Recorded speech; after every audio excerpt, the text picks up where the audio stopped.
welcoming to bringing Jesus back into focus. He was very blurry. I'm Christopher John Joseph.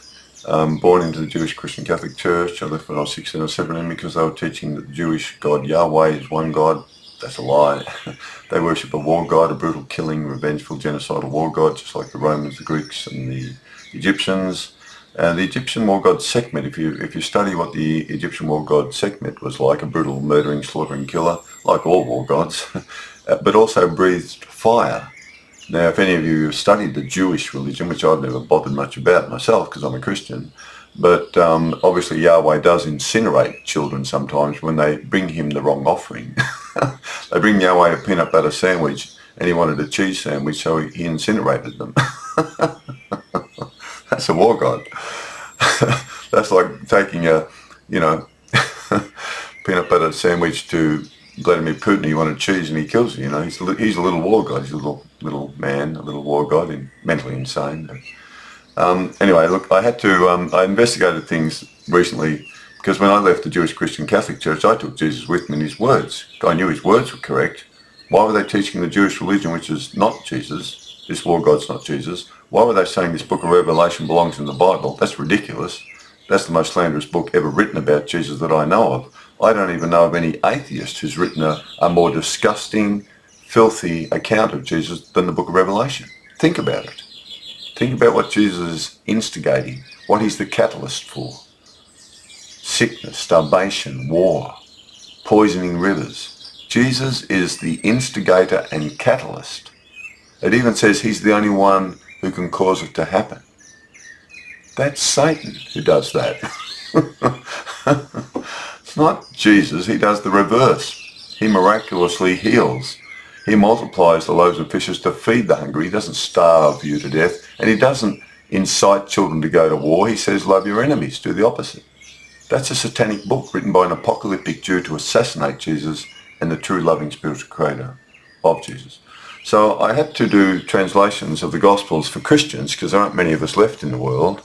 And for Jewish Christians, they'll find my book quite interesting, I'm sure, and stimulating. Some young people have said they've found my book really stimulating because it's made them think. They've sort of just been brainwashed and never thought about questioning anything. But once they see the logic and the intelligence of the way Jesus speaks without the Jewish overlays, get rid of all the apocalyptic lies and things, and put in the correct Greek interlinear translations, as they should be written, suddenly it sort of starts to become uniform and it flows. So we're up to Matthew part 3, I think, so I'll get into it. But I'm not a Jewish Christian, I never have been, and that's what's different about me. My advice to everyone is cut the Bible in two because you've got two religions in the one wineskin. You've got the old wine and the new wine in one wineskin called the Bible. What did Jesus say? Whatever you do, don't put the new wine in with the old wine in the one wineskin. They don't match. And what do you got? One wineskin with the bloody two wines in it.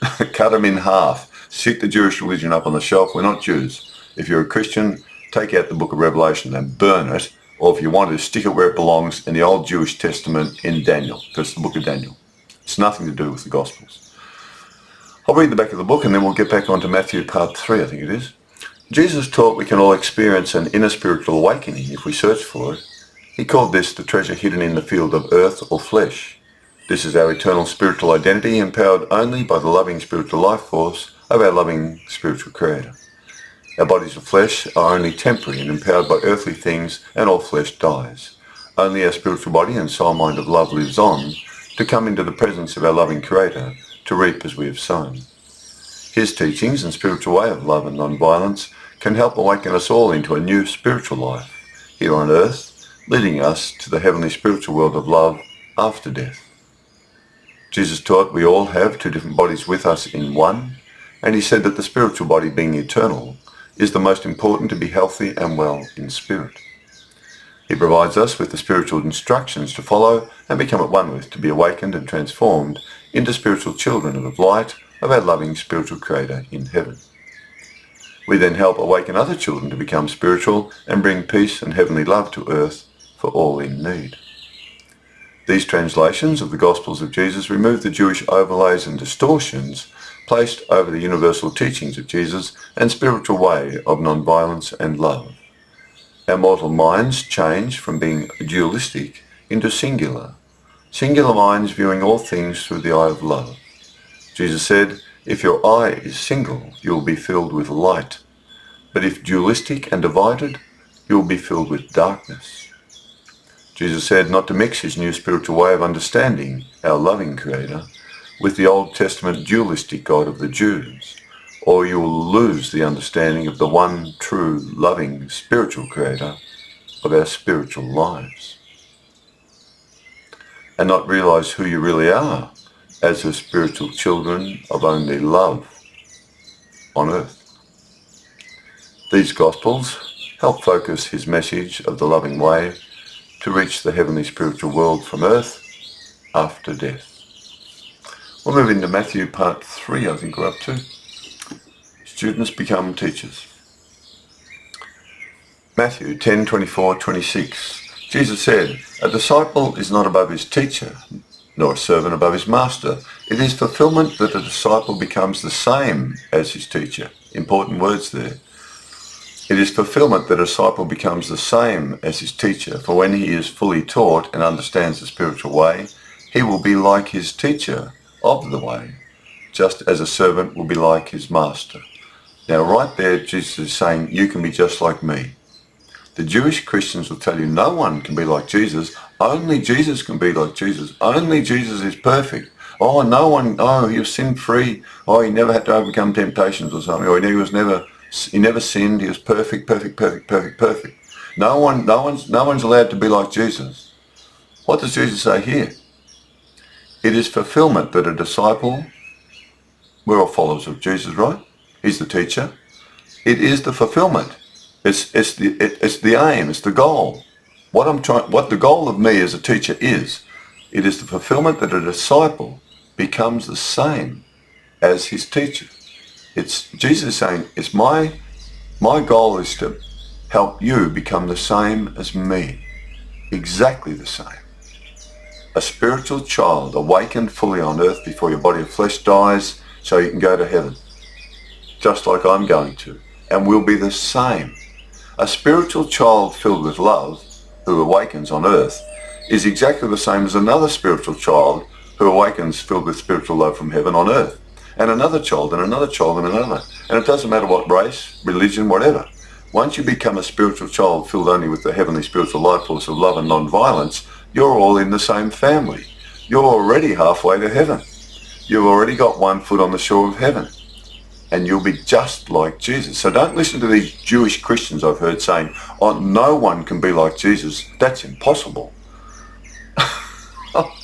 They don't read his words. They only study the Jewish religion anyway in the book of Revelation. They hardly look at his words. It is fulfillment that a disciple becomes the same as his teacher. For when he is fully taught and understands the spiritual way, he will be like his teacher of the way, just as a servant will be like his master. If they call the master of the house Satan, how much more will they call those of his household satanic? But do not fear them, for there is nothing covered that will not be revealed, and hidden that will not be known. What I explain to you that has been obscured in darkness, speak in the spiritual truth of light. And what you hear with your ear, proclaim from the rooftops. Do not fear those who can only kill your body of flesh, but do no more harm to you in your spiritual body, but rather fear sin that can destroy both your body of flesh and also lead your spiritual body and soul into outer darkness, tormented by being separated from our loving Creator and heaven by your own wrongdoing. That's the thing to fear, sin. This is so powerful. Thomas 5, Jesus said, know what is within your sight, and what is hidden from you will become clear to you. For there is nothing hidden that will not be revealed. This brief saying of Jesus is really powerful. Firstly, he's saying, look, I want everyone to become like me, and you'll be my brother and sister, and we'll all be children of the loving spiritual Creator. He says, I'll be in you, you'll be in me, I'm in God, God's in me, God's in you. He's talking about the loving spiritual life force of heaven that brings your spiritual body alive, because potatoes and pumpkins won't bring your spiritual body alive. That only supports your temporary body of flesh, which is earthly, material, and returns to the dirt and the water that it came from. That's the source of our physical body, the earth, dirt world. a world of dirt, suffering, death. But heaven's a place of love and life, and you have a spiritual body with you. That returns also to its source that created it, from which it was formed. It was formed from a spiritual dimension, a spiritual world. For some reason, it's now in this body of dirt. I'm not sure why that happens, but it's here. And we've got this problem. In order to go back to heaven, or to reach heaven for the first time from here, whether it's been planted for the first time in the body of flesh, it's sort of irrelevant, because you have to get to heaven anyway to be free of all suffering, or nirvana as Buddha would say. So Jesus gives you the way to get there. And it's beautiful the way he says, I know how to get there because I've got a spiritual body now that's fully alive. I've come alive with this spiritual life force from heaven. I only love. I can't hurt anyone anymore because no one hurts anyone in heaven. So that's the only way you can get in. So it's really beautiful. So that first part, he's saying you can be like me. So don't believe the Jewish Christians who tell you no one can be like Jesus. They're misguiding you. They're distorting everything he's saying. He becomes high up there in an ivory tower, way above us. And then he's coming back on the clouds to kill all the bad children. I mean, that is just satanic, saying that about Jesus. That's really rude. So, and then he says, what I explain to you that has been obscured in darkness, speak in the spiritual truth of light. See, what I explained to you, to the Jewish guys who were worshipping the two-headed God of the Jews, a war god, a brutal killer, and a God of limited love, it's what I explained to you about the one loving spiritual creator that has been obscured in darkness. You see, you got to remember, Jesus says if you're divided, you're in darkness. The Jews worship two gods. That's a fact. It's a dualistic religion. They've got one name. Big deal. They've got a body called Yahweh. Whoop-de-doo. They've got two heads on it that are, one's a vicious, violent killer murderer, whom Jesus called Satan. And they've got another Godhead, which is love. And love your other as yourself. That's got a love, different God. The killer God's a different God. Should have had two temples. They said, let's put them both together. And not only that, in the one temple, the God of love and peace, and love each other as yourself. Let's put that God in with this temple who kills others and steals their land.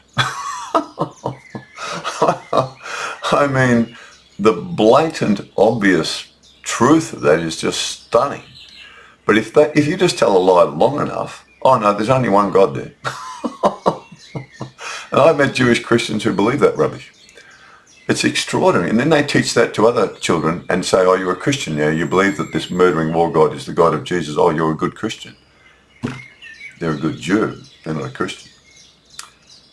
So, rather fear sin. Do not fear those who can only kill your body of flesh. The reason Jesus said that is because he taught you've got two bodies. Your body of flesh does not rise up on the last day of the apocalypse or some rubbish that the Jewish Christian children tell you. That's rubbish. The apocalyptic day for me is the day I die. That's the day of my apocalypse. That is to say, it's the end of my physical life. My spirit then returns to the source who gave me a spiritual body to become at one with, of love.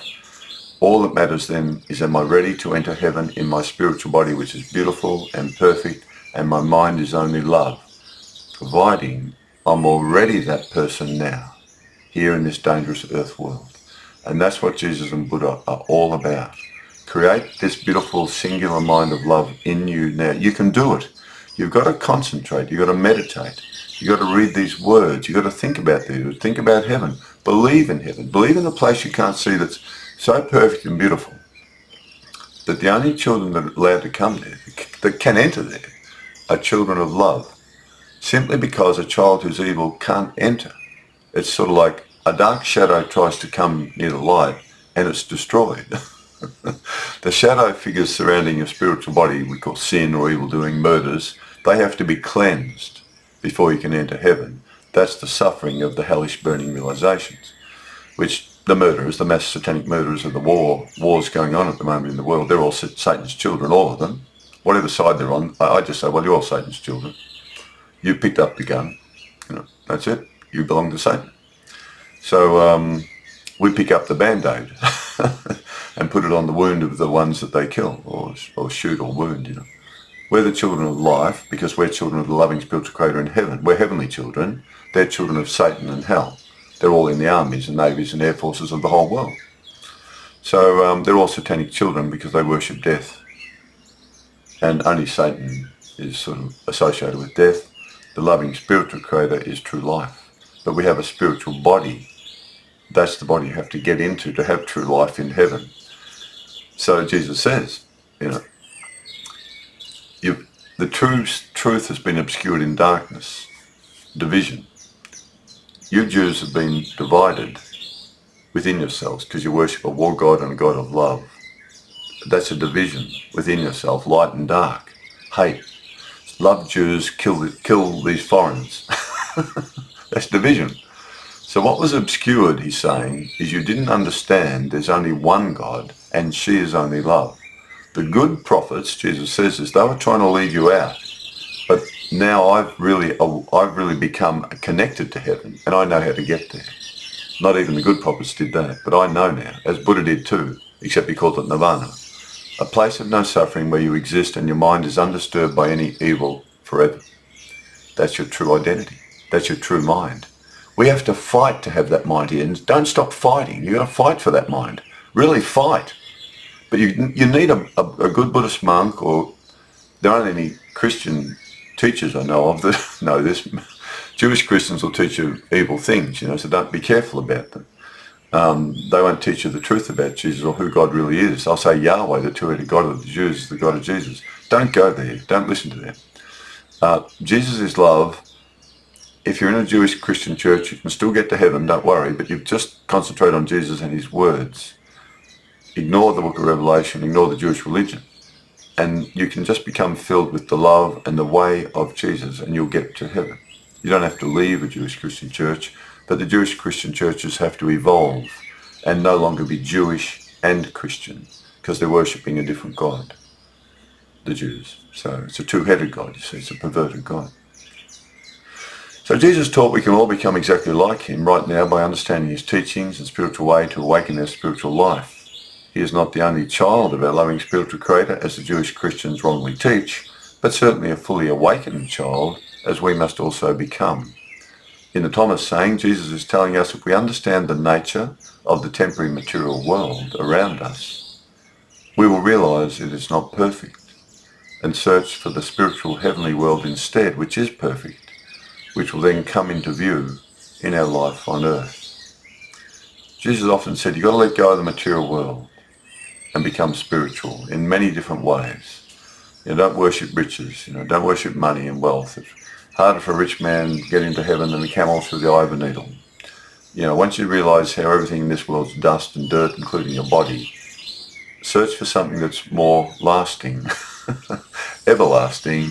Search for the way to get to heaven. How do I get to heaven, Jesus? Become spiritual. How do I do that, Jesus? Love, compassion, forgiveness, non-violence, equanimity, perfect equanimity, generosity. Reach out and help those who have fallen down. That's how you get to heaven. Become selfless. Become a servant to others. Bring the love of heaven into your spiritual body and bring it alive. And then flow it out your physical body to every child that you meet in the physical temporary world of dirt. And all bodies die. You've only got a limited time to have that loving life force flow into your spiritual body and out through your physical body to other children. The more that flows into you and through you and out to others from heaven, the stronger your spiritual identity becomes, until that is your primary identity. You're living out of your spiritual mind of love, and when the body of flesh and this brain goes into out of control death experience by whatever cause, disease, accident, old age, whatever, dementia, and you're completely confused with the brain mind, because that's the brain mind. Once the heart stops beating and the brain dies, your spirit leaves the body. Your spiritual body and your spiritual mind is not your brain mind. They're different. The brain is not your mind. It's certainly not your spiritual mind. And your spiritual mind is only love. And if you've been living out of a spiritual mind of love before your body of flesh dies, and you're healthy and well, even in the process of dying and death, where you become disorientated or sick or demented, or in screaming agony, so much pain you can't even think of heaven. I've been in so much pain with this neurotoxic fungal infection, just lying in bed. All I can say is H-E-A-V-E-N, H-E-A-V-E-N, heaven, heaven, heaven. I just spell the word, because it causes brain inflammation, the neurotoxins from the fungi. And the brain is like meningitis then, and the agony is massive. And I just spell the word heaven, and that's all I can do. And I've done that many, many nights over the last few years now, and it's gotten worse. So it's difficult to connect when you're in massive pain. The chemistry of the brain, the electric currents in your nerves and muscles, and the experience our mind has of what we call agony and pain and even torture, it can be so extreme. You want to end your life to stop it. Now that's not uncommon at all around the world. Many people experience that, many children. So we have to be ready before that happens. Hopefully you have a peaceful passing, but not everyone does. We have to be loving before the death event comes upon us. Then, no matter how bad it is, or agonizing it is, and terrible it is, and we must feel deep compassion for children who have a really terrible death experience of agony. It's terrible. But if they've lived a good life of love, their spiritual body is well and healthy. And every spiritual body leaves the physical body at death anyway. And if they were a good child, didn't hurt anyone, loved, didn't worship money, weren't greedy, just forgave everyone who hurt them, treated everyone the same, compassion for those who were sick or ill or drug addicts or outcasts, their spiritual body will enter heaven once all the pain's over. That's why Jesus knew this. He understood this. Buddha understood this too. That's why they said you've got to fight now to get control of your mind, because that's the problem. But you've got sort of two minds, you might say. The Christian Science children, Mary Eddy, she calls it the mortal mind versus the divine mind. I'd say the spiritual body and the spiritual mind of love versus the brain mind. Same thing, but I just use different terminology. The brain mind is dualistic. Someone hits me here, I get a sensation of pain, I feel very wronged. You get a sort of a potential reaction of, I'll hit you back. That's the dualistic brain mind. Because the sensations of the physical body can cause pain. If someone causes you pain, you don't like that and you want them to stop, so you hit them back. You cause them pain. So then you're trapped in the darkness. You become like them. Jesus says, don't do that. Turn the other cheek, he says. You see, he's saying, no, turn the other cheek. Stay spiritual. Because no matter what happens to your body, which he even says here in the teachings, don't worry about anyone who can kill your body of flesh. You've got another body. It's spiritual. No one can kill that. You can damage it if you sin. But no matter what anyone does to your body of flesh, they can't make you sin. You have to free will choose, for example, to be a mass murderer, like all these army murderers in the Northern Hemisphere are. In the Middle East at the moment, they're all satanic children. Through their free will, they've chosen to kill other children of the loving Creator. That's their choice. So they're choosing to go to hell when they die. That's their choice. So through free will, we don't become like them, even though they kill us or hurt us or whatever they do. It's very important. So it's about becoming spiritual so that after you die, you'll be alive. What? Well, that's what Jesus said. Blame him. He makes sense to me. Oh, you must be crazy. Those who know me, Matthew 10:32-33, Jesus said, whoever acknowledges me and lives out of my spiritual way of love and non-violence before men will be acknowledged and known in heaven by me, our loving Creator, and the angels in heaven. But he who does not acknowledge or live by my spiritual way of love and non-violence cannot be in the heavenly spiritual world of our loving Creator. It's a place of love. Author. Jesus is clearly saying we can all become exactly the same as himself and be awakened spiritual children of our loving Creator in the heavenly spiritual world while still here on earth. He understands the darkness that existed covering the truth of our loving Creator, who is only love, and he removed it to reveal and bring us into the truth and light of her pure love and eternal existence in heaven. He also warns us of the consequences of sin that can damage both our eternal spiritual life and temporary physical life. Others can damage our body of flesh, but only we can damage our spiritual life by performing wrongdoings or evil. Beautiful. We've got two bodies, Jesus is saying all the time. Protect your spiritual body with your life, he's saying. Don't become a beast of the flesh or satanic like the other children may be doing. Don't do it. They're all going to die anyway. Jesus challenges social identity. Matthew 10:34-39. Jesus said, "Do not think my coming will bring peace on earth, for I bring a sword of spiritual truth that causes division amongst children. The spiritual truth will cause a son to go against his father, a daughter to go against her mother, a daughter-in-law against her mother-in-law, and a man's foes will be those of his own household. He who loves father or mother more than our loving spiritual Creator is not comparable to me. And he who loves son or daughter more than our loving spiritual Creator is not comparable to me. And he who does not take up his cross and follow after me in the spiritual way of love is not comparable to me.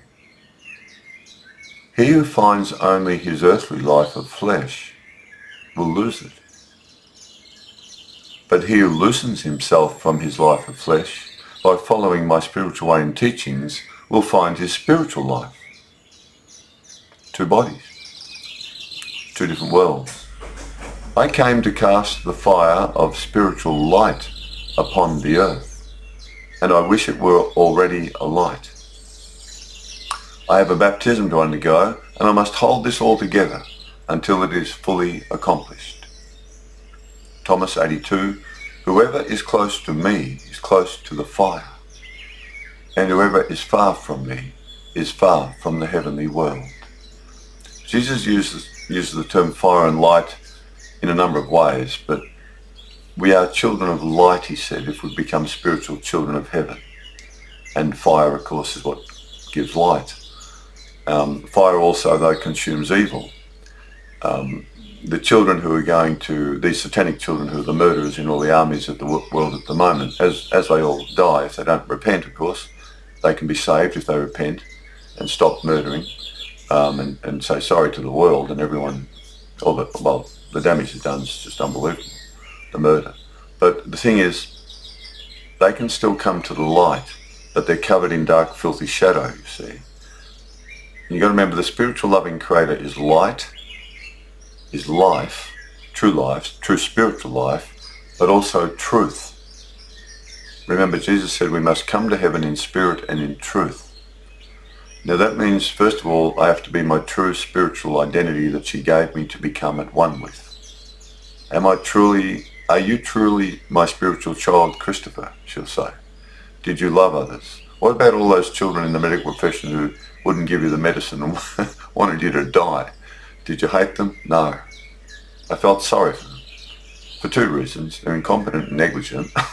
I felt sorry for their inadequacies, but also because they were a little bit evil. They even threatened people who were helping me.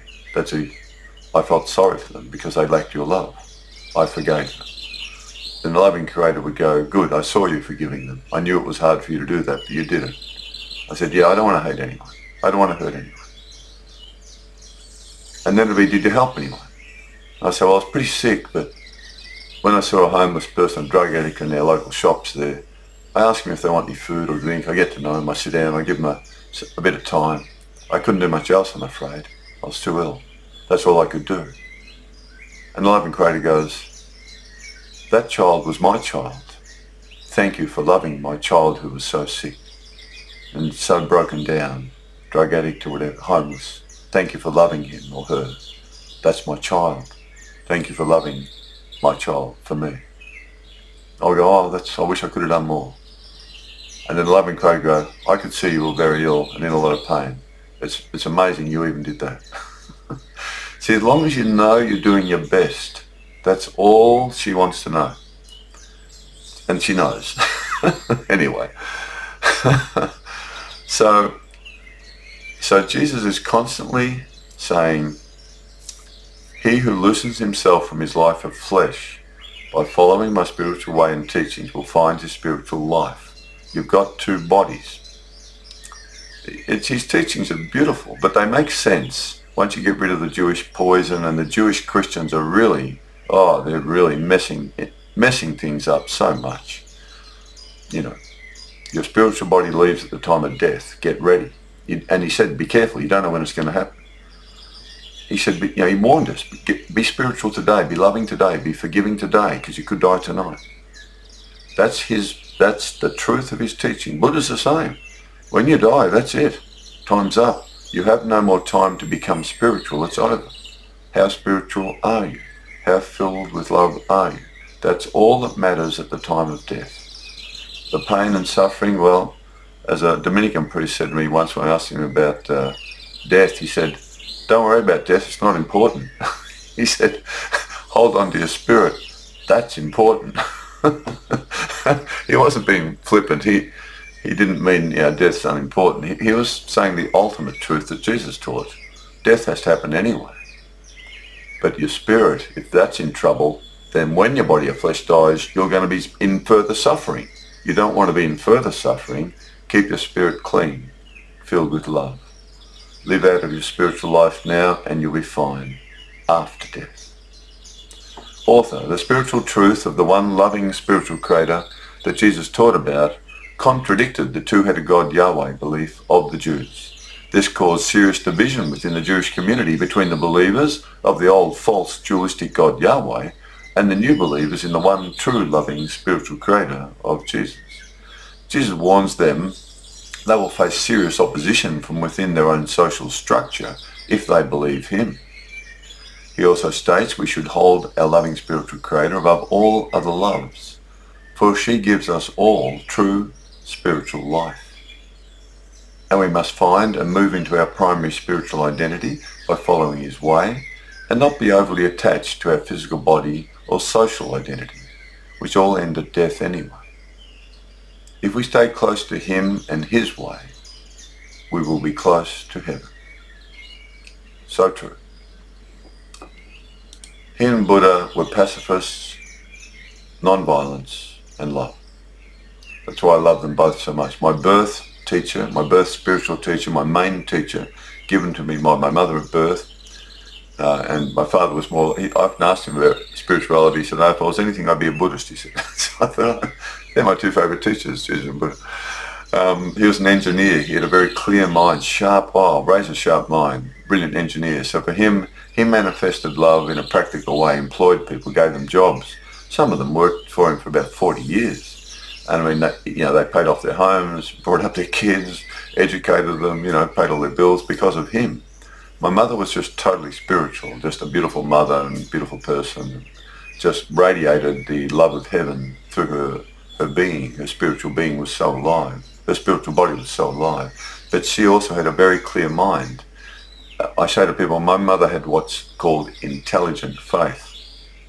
And by some grace of God, her above, I also have what I consider a spiritual belief that has to be logical and intelligent. Otherwise, sorry, that doesn't make sense to me. So being the son of a really brilliant, clear-minded, sharp-minded engineer and a mother who's really spiritual and understood Jesus, had no interest in the Jewish religion or the book of Revelations at all. She didn't need it. Neither do I. I don't understand why they're studying the Jewish religion so much. Beats me, they should go to synagogues. But she had intelligent faith. She understood the power of what Jesus was saying and how it alters your mind. It clears your mind away, certainly of any evil that you may want to commit or tempted into to commit against yourself or others. That removes that. But then it opens you up to love others, even those who hurt you. You at least forgive them and don't hate them. And you certainly don't become like them, because they're already lost. They've moved out of their spiritual identity. The more you move into your spiritual identity, the more powerful you see the words of Jesus working in you. They're transforming you. And you get his message more and more, and you see it more and more in the words, and they link up. I've had to remove all the apocalyptic lies out of the Gospels. I've had to remove anything that's false, anything that's contradictory to him or the loving Creator. But it's easy to do without losing anything about what Jesus said to do and taught about God, the loving spiritual Creator of the spiritual universe and spiritual world, which you're not going to see with your eyeballs. You're only going to see it in your spiritual body when you leave. Some children are so awakened in this world, they can see spiritual beings, angels and things. Well, they're very special children, but even they still have to wait to leave their body of dirt and flesh before their spiritual body is free. And then you have a spiritual body and a spiritual mind and spiritual vision. And then you'll see everything that's spiritual. That's when you'll come into the presence of the one who gave you a spiritual body. And that creative life force, that consciousness of love, is only love. And they gave everyone here on earth a spiritual body to become a child of love. The only thing that's going to matter then is, have you covered yourself in darkness and filth and murder? In which case you can't enter the heavenly spiritual world. Or are you clean? And you've loved others and done your best, then you can enter heaven. And you don't suffer there. Oh, yippee. That'll be good. No more band-aids, no more toilet paper. Great. Spiritual bodies. My sister Joan, she was in a wheelchair for 73 years, and she was born with cerebral palsy, but incredibly strong spirit. She just died of cancer about 3 years ago, throat cancer. And my father, my engineering father, made up this fishing rod that we used to attach to the side of a wheelchair. She lost the use of both legs and the right arm with cerebral palsy when she was born, but her left arm was fine. So I used to take her down the park, and we'd take down the kite and the fishing rod with the kite on the end, and I'd throw it up in the air, and up it'd go. We got this great kite that just stayed up forever, and she'd be there reeling it in and out for about an hour. She just loved flying that kite. And when we were sitting in the park, and when she died, it was sudden and came out of the blue, and she was gone within a few months, this cancer. And I often say to her now, well, you're not flying kites in heaven now, Joe. You're the one just gliding over the hills in your angelic spiritual body. You're the one just gliding everywhere. It's a different dimension from what I understand. I don't know anything about it. I have no revelations about it. I only go on what Jesus said. And Buddha, of course, says it's a place of no suffering. So we know it's a beautiful world. And no children who causes suffering can come in because of their own problem. You know, there aren't guards there to keep you out. You keep yourself out. You put the locks on the gate of heaven, you know. They don't do it. So children who commit evil have to be cleansed, and that's what's called the hellish burning realizations, or, you know, the karma suffering. Yeah, so anyway, there we go. So that's Matthew part 3, I think, or something like that. Part 4. I'll have a look in a minute. I'll get on to the next part. Love your way to heaven, or hate your way to hell. It's your choice. Please choose the first one.